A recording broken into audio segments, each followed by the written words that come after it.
Hey everyone, in this video, I will show you how to change your Shopify store name and URL. But before we start, make sure to follow the video till the end and subscribe to the channel. First, open your Shopify store and make sure you are logged in. Next, click on the gear icon at the bottom left corner of the screen and select Settings. From there, navigate to the Store Details section.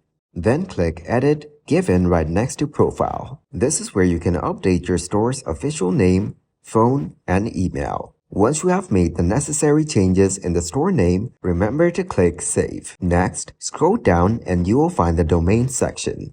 Click on it. Now enter your domain and click on Add Domain.